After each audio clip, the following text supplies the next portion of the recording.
La grande interview sur CNews et Europe 1, mon invité est reconnu pour son expertise budgétaire alors que se tient tout à l'heure le vote solennel sur le budget de la sécurité sociale. Bonjour et bienvenue Charles de Courson. Bonjour. Merci d'être avec nous ce matin. Vous êtes député Lyotte, ancien rapporteur de la Commission des finances à l'Assemblée. Tout d'abord, ce sera donc le dénouement tout à l'heure sur le budget, sur le PLFSS, sachant qu'il n'y aura pas de 49.3. Ça passe ou ça casse. Chaque député va donc assumer, monsieur le député, ses responsabilités face à ce vote. Vous allez voter ce budget ? Écoutez, oui, je ne suis pas d'accord sur tout ce qu'il y a dans le projet de loi de financement de la sécurité sociale, mais je pense que dans la situation actuelle, il vaut mieux voter pour que de s'abstenir ou de voter contre. Pourquoi ? Parce que sinon, on va vers le chaos. Et il y a dans ce texte une disposition qui est le report de la réforme des retraites. J'ai été celui qui a porté la motion de censure qui a failli passer. Et donc, je pense que ceux-là même qui avaient voté contre cette motion de censure, aujourd'hui reconnaissent que ce texte n'était pas juste socialement, n'était pas équilibré.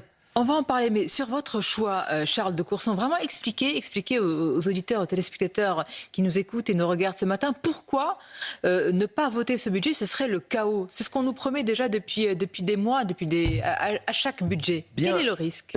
Il y a un premier risque, c'est qu'actuellement, le gouvernement avait proposé un texte avec un déficit de la sécurité sociale de 17 milliards et demi. Si on vote ce texte, on est 5 milliards au-dessus. On est à presque 23. Bien. Mais si on vote contre, on va monter à 29.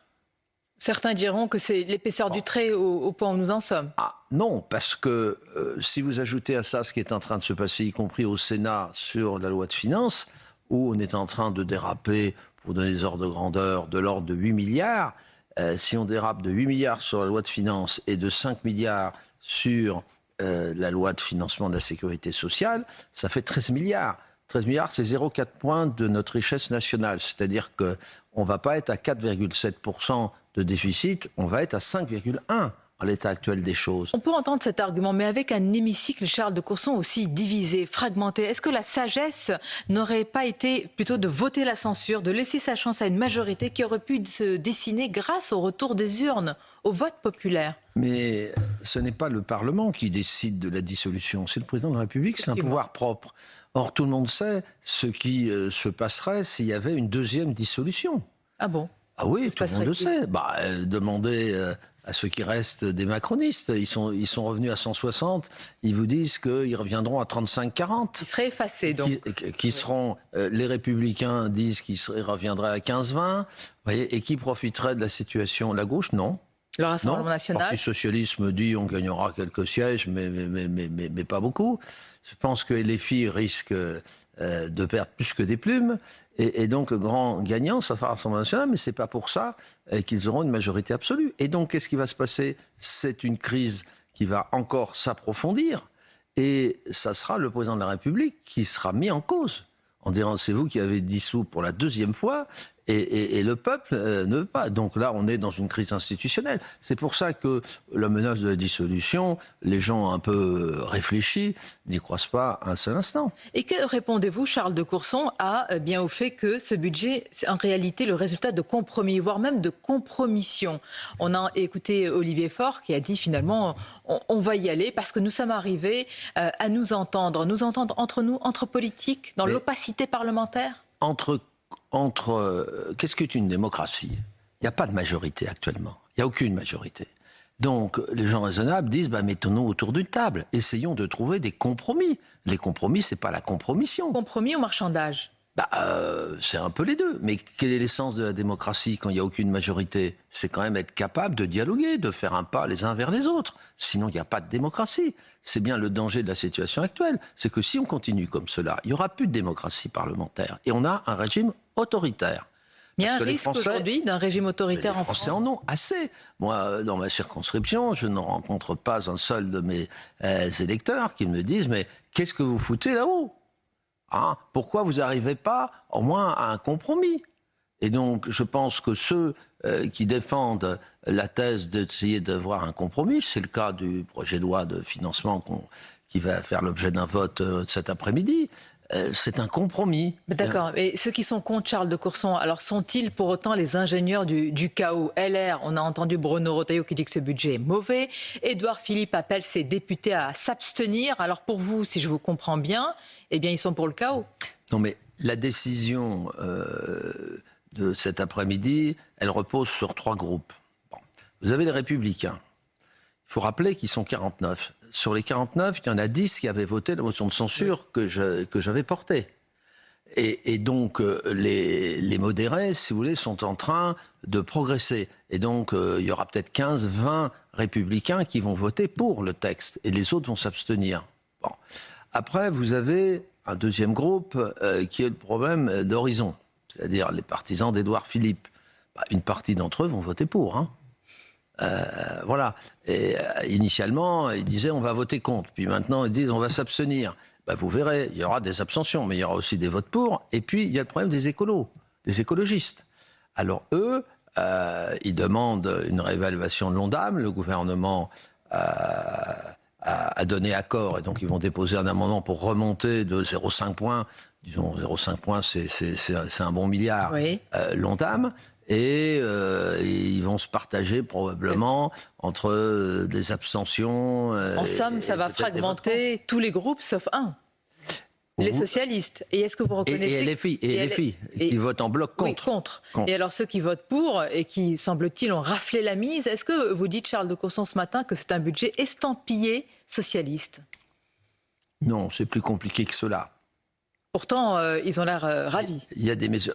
Écoutez, sans les socialistes, de toute façon, c'est impossible de faire voter ce texte. Donc, ceux qui disent c'est scandaleux, c'est un texte socialiste, non. C'est le fruit de négociations.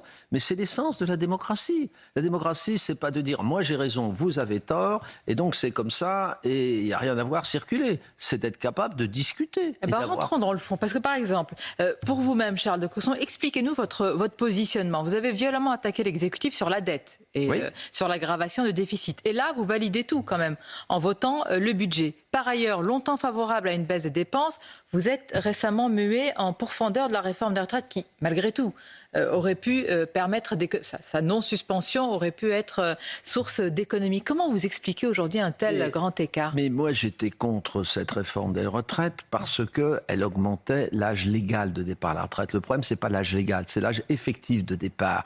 Et donc, nous avions proposé, notre groupe, 5 mesures visant à encourager nos concitoyens à travailler, mais volontairement, davantage, et de les récompenser. Ça s'entend, voilà. Mais la suspension va nous coûter. Elle coûte pas cher. Pour le chevalier blanc de la dette vous êtes, elle va pas coûter très cher en 2026, puisqu'elle va coûter entre 300 et 400 millions, bon, c'est-à-dire l'épaisseur du trait. Nous sommes plus là. L'année suivante, un peu plus, 1,9 milliard. Oui. Bon, et puis après, il y aura une nouvelle majorité de toute façon, et on verra. Mais le pire, pourquoi le pire, c'est de voter contre? Parce que si vous votez contre, eh bien, le déficit de la sécurité sociale va passer de 17,5 milliards, c'était la proposition du gouvernement. Le texte qu'on va voter, on est déjà à 20, 22. Après, ce sera 24. Non, on est 22. Là, on monte à 28, 29. Hein. Et encore, si on prend des mesures réglementaires pour essayer un peu de réduire, donc c'est un moindre mal. C'est un moindre mal parce que le naufrage structurel est là. Bien sûr. Bon. Bien sûr, mais que le redressement des finances publiques, il ne pourra intervenir qu'à partir de la majorité qui sera issue des prochaines élections législatives. C'est-à-dire dès que le nouveau président ou la nouvelle présidente sera élu. Et Charles de Courson, dans ce budget, par exemple, certains arbitrages interpellent. Rien n'est prévu, vraiment rien, sur la réduction du coût de l'immigration, alors que si on tient compte des sondages, je dis bien des sondages, 79% des Français se disent en faveur de son durcissement, de cette politique migratoire. Pourquoi, selon vous? Est-ce que vous comprenez que cela puisse interpeller, voire choquer certains Français? Mais je pense qu'il y a beaucoup de démagogie dans cette affaire. Je vais vous prendre l'exemple. De la part des Français? Je vais vous prendre l'exemple de l'aide médicale pour les étrangers. Bon, ça coûte 1,2 milliard. Alors certains disent il faut la supprimer. Mais ce n'est pas raisonnable. Pourquoi? Des étrangers en situation irrégulière, souvent, sont en situation de santé. Il faut la restreindre, le panier. Ah non, mais justement, le seul débat, c'est le panier de soins. Nous sommes d'accord. Est-ce qu'il faut durcir le panier de soins? Ça, on peut en discuter. Mais quand on aura gagné on n'en discute pas, 100 et 200 millions, parce que c'est du domaine réglementaire. Bien. Bon, mais ça n'empêche pas d'en discuter en commission ou en séance publique. Vous voyez, mais de dire qu'on va faire 1,2 milliard d'économies, qu'est-ce qui va se passer? Vous allez avoir des épidémies. C'est-à-dire que si vous êtes tuberculeux... M. de Courson, qu'on va laisser quand même des étrangers avec de telles épidémies sans les soigner. Non, mais justement, c'est pour ça qu'on ne supprimera pas 1,2 milliard quand on gagnera 100, 150 millions. C'est quand même pas mal, non? C'est des sources d'économie. Bien sûr. Mais quand je vois des gens qui ont déposé des amendements en disant on supprime l'AME, écoutez, c'est pas sérieux. C'est pas sérieux. Le problème, il n'est pas là. C'est le panier de soins. Jusqu'où on va? Bien. Et la grande politique pour lutter contre l'immigration clandestine, ce serait des accords au niveau de l'Union européenne avec chacun des pays d'origine, dans laquelle on dit, c'est très simple, tous vos ressortissants pris en situation régulière, vous les reprenez, en contrepartie, on vous aide à vous développer. On connaît l'obstacle et on sait que ce n'est pas le cas sur le terrain. Mais c'est la seule solution efficace et raisonnable. Le reste, c'est de la démagogie. Faire croire qu'on va contrôler tous ceux qui, pardonnez-moi, demandent là une restriction du panier de soins de l'AME sont dans la démagogie parce qu'ils savent bien que nous n'avons pas les manettes en Europe. Non, mais on peut discuter du panier de soins. Mais le problème de fond de l'immigration clandestine en Europe, et pas simplement en France, c'est qu'on ne peut pas réexpédier, puisque une partie des pays ne veulent pas de leurs ressortissants. Mais on continue à les aider sur l'aide internationale. Il faut dire non, c'est lié. L'un est lié à l'autre. Je voudrais vous interroger aussi, Charles de Courson, ce matin sur CNews et Europe 1, au sujet du livre à la fois intime et très politique de l'ancien président Nicolas Sarkozy, qui est donc revenu sur ses 21 jours d'incarcération. Le fait qu'il a vécu tout cela, il le décrit. Pour le politique que vous êtes et pour le magistrat à la Cour des comptes aussi, comment vous avez reçu ce témoignage? Écoutez, moi je suis un ancien magistrat, comme vous venez de le rappeler, et je respecte les décisions de justice. Il y a eu beaucoup de critiques sur l'exécution provisoire. Mais qui a voulu l'exécution provisoire? Ce n'est pas les juges, c'est le Parlement. Le législateur? C'est le législateur. Et pourquoi? Prenez l'affaire de Saint-Étienne. Ce maire qui a été condamné pour avoir fait un sextape pour faire chanter son premier adjoint. Heureusement qu'il y a l'exécution provisoire. Donc il a été déclaré inéligible, etc., et qu'il soit en détention provisoire, puisqu'il veut faire appel, très bien. Mais on ne peut pas laisser quand même une telle personne continuer à exercer son mandat de maire. C'est important, vous voulez dire, dans ce cas, l'exécution provisoire est un garde-fou. Mais alors, je vous réponds, M. Charles de Courson, ce qu'a dit d'ailleurs le Conseil constitutionnel, ce sont les sages, au sujet de cet élu de Guadeloupe, qui a été condamné et qui a donc une peine d'inéligibilité. Et là, que disent les sages? Eh bien, ils émettent des réserves, cette fameuse exécution provisoire, donnant quelque part raison, je ne sais pas si vous l'avez lu ainsi, à Marine Le Pen et Nicolas Sarkozy. Non, mais l'exécution provisoire, elle n'est pas automatique. La loi dit que les juges, s'ils ne l'appliquent pas, doivent justifier de sa non-application. C'est un peu subtil, mais c'est ça. Donc, elle n'est pas purement automatique. Mais l'exécution provisoire est un moyen de protéger, à mon avis, la tranquillité publique. Donc nécessaire selon vous? Bien sûr.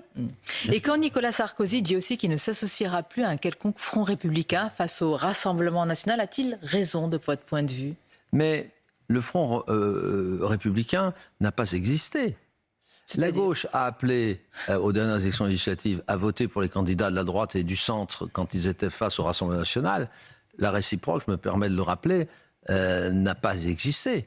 Et d'ailleurs, le corps électoral, c'est très partagé. Les électeurs qui avaient voté pour des candidats de la droite et du centre qui se sont retirés au second tour, c'est partagé entre un vote à gauche, l'abstention ou le vote nul et le vote Rassemblement national. C'est une chose que les électeurs n'écoutent pas parfois les consignes. Mais... Et nos collègues de gauche, quand j'en parle avec eux, me disent qu'il n'y aura plus de front républicain. Le front républicain a volé. Oui, c'est ce qu'on dit avant qu'il ne se remette en place. Nous verrons à l'épreuve des faits. Mais par exemple, s'il y a un duel Rassemblement national et la France insoumise, pour le député Charles de Courson, il y a hésitation ou pas?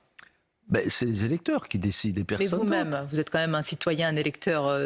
Si j'étais dans cette situation, je pense que je voterais blanc. N'est-ce Voilà. pas une manière de se défausser? Non, non. Je veux dire, pourquoi préconiser des solutions extrêmes? J'ai toujours lutté contre l'extrémisme, qu'il soit de l'extrême droite ou de l'extrême gauche. Et qui est dans l'arc républicain pour vous? Tous les autres. Tout le monde? Tout le monde est dans Tout le monde, bien La France insoumise est dans l'arc républicain et le Rassemblement national Non, également? je dis tous les autres. Tous. Ouais, les extrêmes. On voit bien. LFI et RN, on voit pour Charles de bien que- Courson, ne sont pas dans l'arc On républicain. voit bien que la gauche a éclaté sur quoi? Sur ce débat. J'entends Entre bien. la France insoumise et le Parti socialiste. Il faut voir les orions qu'ils se lancent en séance publique. Mais qui est dans l'arc républicain pour vous? Vous êtes Tous les autres. sauf le Ceux RN qui et ne sont LFI. pas Bien sûr. Et pourtant, ils sont à l'Assemblée On peut nationale. Ils ont discuter des avec des députés. collègues communistes, on peut discuter avec des collègues écologistes, on peut essayer de trouver des compromis. Donc, monsieur de Courson, vous excluez quand même de l'arc républicain des millions et des millions d'électeurs également. Mais non, mais les électeurs, il y a les partis politiques et les électeurs. Les électeurs, ils sont libres de faire ce qu'ils veulent. D'ailleurs, vous êtes souvent Heureusement, étonné oui. de voir entre les deux tours comment les gens votent, si vous voulez. Vous savez, le poids des appareils politiques sur le corps électoral, il est très faible. Les gens sont de plus en plus libres. Il n'y a plus de barrières, il n'y a plus de... Voilà, on est dans un pays très fluide de ce point de vue-là. Pour conclure, si tout à l'heure le PLFSS venait à ne pas être voté, le Premier ministre devrait-il démissionner? Qu'il démissionne ou qu'il démissionne pas, ça ne change pas fondamentalement Bien. la situation, puisque de toute façon, il faudra bien un Premier ministre. Il peut être renommé par le président. Le président peut nommer quelqu'un d'autre. Le problème, c'est d'affronter la situation politique encore pendant 17 mois. Et nous verrons ce qu'il en sera déjà tout à l'heure. Ce sera évidemment un vote, comme on dit, crucial, mais il l'est véritablement. Merci Charles de Courson. C'était votre grande interview ce matin. Je vous dis à bientôt.